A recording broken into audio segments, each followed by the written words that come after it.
बंदर की पूजा क्यों करते हैं? क्योंकि भारत के लोगों के लिए वो संकट मोचन है, बंदर नहीं। भारत के लोगों के लिए वो महावीर है, बंदर नहीं। संकट कटे मीठे सब पीरा, जो सुमिरे हनुमत बलबीरा। कई बार ईश्वर बंदर के रूप में आकर हजारों लोगों की जान बचा लेते हैं और पाकिस्तान जैसे नापाक देश को ये संदेश देते हैं कि आस्था से बड़ा कुछ भी नहीं। जैसे कि इस घटना में हुआ, कैसे पहलगाम के एक हनुमान मंदिर में रहने वाले एक बंदर ने भारतीय सेना के साथ मिलकर पाकिस्तान के छक्के छुड़ा दिए। सुनने में ये किसी कहानी जैसा है, पर ये सिर्फ वही लोग समझ सकते हैं जो ईश्वर में आस्था रखते हैं। अगर आप भी भगवान को मानते हैं तो ये कहानी पूरी सुनिएगा। इससे पहले कि हम कहानी में आगे बढ़े, अगर आप भी भारत के वीर सैनिकों के साथ हैं तो वीडियो को लाइक करके कमेंट बॉक्स में जय हिंद जरूर लिखिए। पहलगाम कश्मीर की वादियों में बसा एक छोटा सा गांव, जहां बर्फ की चादर ओढ़े पहाड़ों के बीच शांति पसरी होती है। यहाँ के लोग सीधे सादे हैं, सुबह मंदिरों की घंटियों और शाम को बहती नदी की सरसराहट में जीवन बिताते हैं। लेकिन उस दिन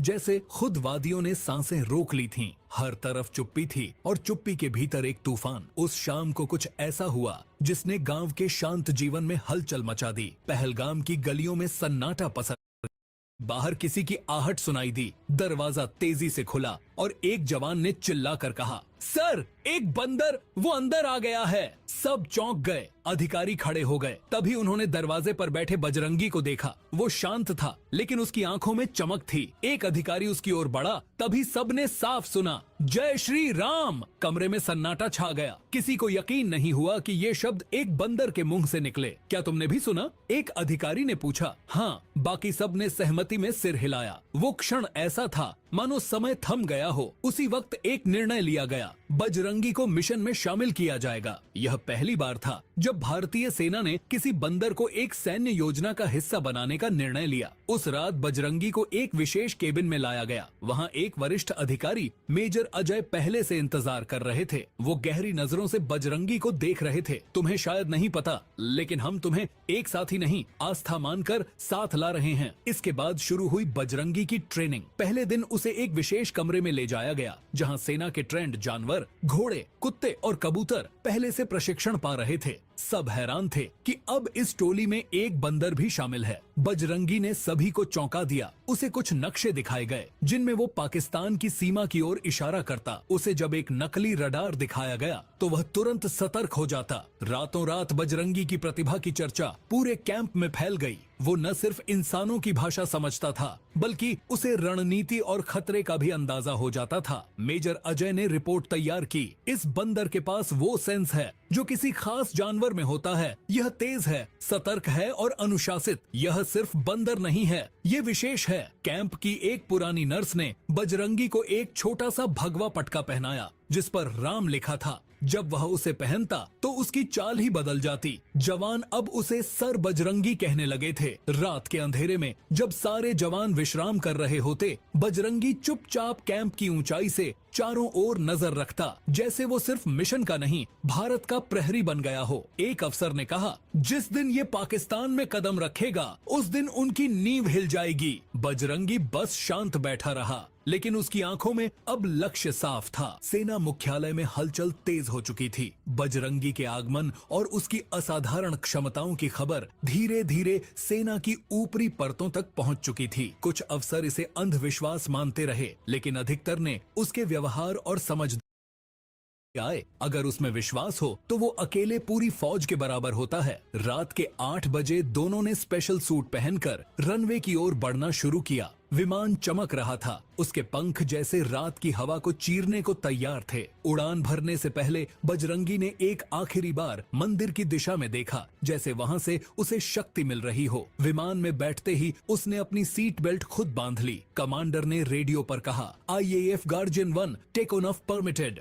विमान ने गति पकड़ी और रात के अंधेरे में उड़ गया। बजरंगी और मेजर अब मिशन की शुरुआत कर चुके थे। नीचे पहलगाम की वादियां धीरे धीरे धुंधली होने लगीं और ऊपर बस तारों से भरा हुआ अनंत आकाश था। विमान अब भारतीय सीमाओं को पार करता हुआ दुश्मन के इलाके की ओर बढ़ रहा। बजरंगी ने तुरंत संतुलन बनाने की कोशिश की, लेकिन विमान असंतुलित हो रहा था। नीचे पहाड़ और जंगल दिखाई दे रहे थे। बजरंगी ने आपातकालीन बटन दबाया और सीट छोड़ दी। पैराशूट के साथ वो अंधेरे जंगल की ओर कूदा। पीछे विमान से उठता हल्का धुआं आसमान में गायब हो गया। बजरंगी हवा में लहराते हुए नीचे उतर रहा था, लेकिन नीचे से आती रोशनी और शोर से वो जान चुका था कि खतरा अभी खत्म नहीं हुआ है। पाकिस्तानी सैनिक उसे देख चुके थे। वो रहा कोई है पैराशूट से उतर रहा है, हाथ में कुछ नहीं, लेकिन बंदर जैसा लग रहा है। ये मजाक है क्या? नहीं, ये मजाक नहीं था, ये उनकी तबाही की शुरुआत थी। पैराशूट से जमीन छूते ही बजरंगी ने उसे खोलकर झाड़ियों में छिपा दिया और बिना रुके जंगल की तरफ दौड़ गया। उसके पीछे करीब 1000 सैनिक गाड़ियों और हथियारों के साथ उसे खोजने निकल चुके थे। जंगल अंधकार से भरा था, लेकिन बजरंगी के लिए वो घर जैसा था। पेड़ दर पेड़, शाखा दर शाखा वह आगे बढ़ता गया। उसकी चाल में वो फुर्ती थी जो किसी प्रशिक्षित योद्धा की होती है।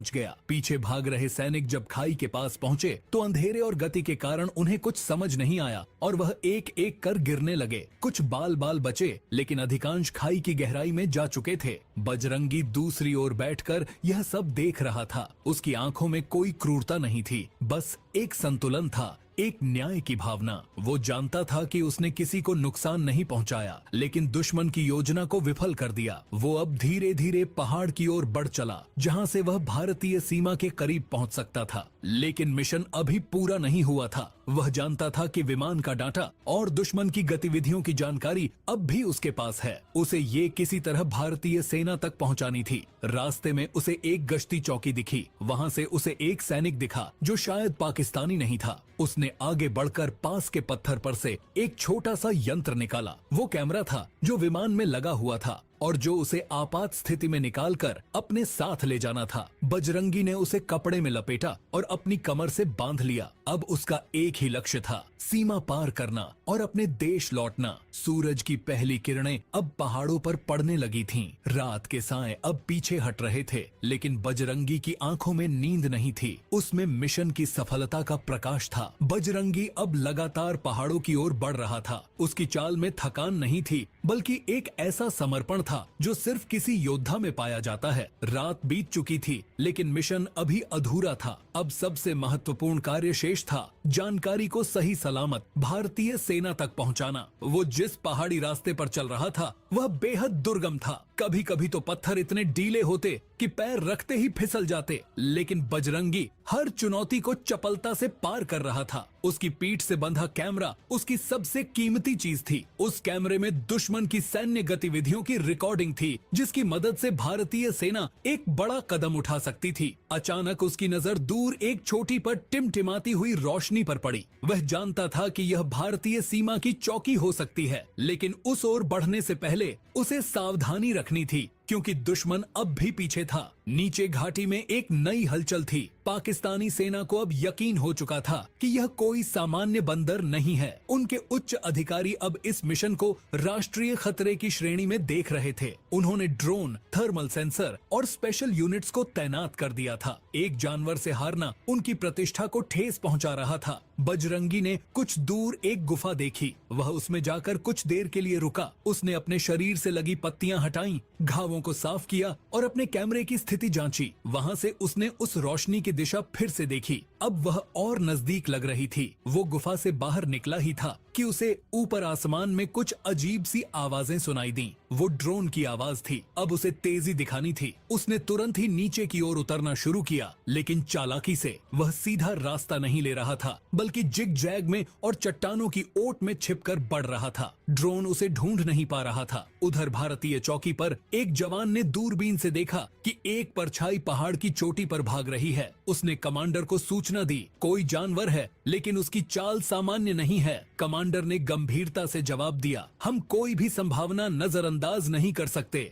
एक टुकड़ी तैयार करो और बाहर भेजो। इधर बजरंगी अब सीमा रेखा के बेहद करीब पहुंच चुका था, लेकिन जैसे ही वो एक मोड़ पर मुड़ा, सामने से 3 पाकिस्तानी सैनिक आ गए। वो शायद उसकी गति का अनुमान लगाकर यहाँ घात लगाए बैठे थे। बजरंगी तुरंत पलटा, लेकिन वे पीछे दौड़ पड़े। पीछा तेज था, लेकिन बजरंगी की चाल में वो स्वाभाविक तेजी थी जो सिर्फ प्राकृतिक योद्धाओं में होती है। उसने एक पत्थर उछालकर एक सैनिक की आंखों के सामने कर दिया, जिससे वो चौंक गया। और उसका संतुलन बिगड़ गया। बचे 2 सैनिक अब उसके पीछे दौड़ रहे थे। बजरंगी ने एक सूखी झाड़ी में घुसकर छलांग मारी और सीधा एक पथरीले ढलान पर फिसलता हुआ नीचे पहुंच गया। उसकी त्वचा छिल गई, लेकिन वह रुका नहीं। अब वह भारतीय सीमा में दाखिल हो चुका था, लेकिन वहां अब भी चुनौती बाकी थी। भारतीय जवानों ने जब उसे देखा तो पहले उन्हें संदेह हुआ, लेकिन तभी बजरंगी ने अपनी कमर से कैमरा निकालकर हवा में लहराया। जवान समझ गए यह वही मिशन बंदर है जिसकी रिपोर्टें उन्हें मिल चुकी थीं। कमांडर ने दौड़ते हुए आकर उसे गोदी में उठाया। तू आया वापस, तूने कर दिखाया। बजरंगी ने थक कर आंखें बंद कर लीं, लेकिन उसके चेहरे पर एक अजीब सी मुस्कान थी, जैसे कह रहा हो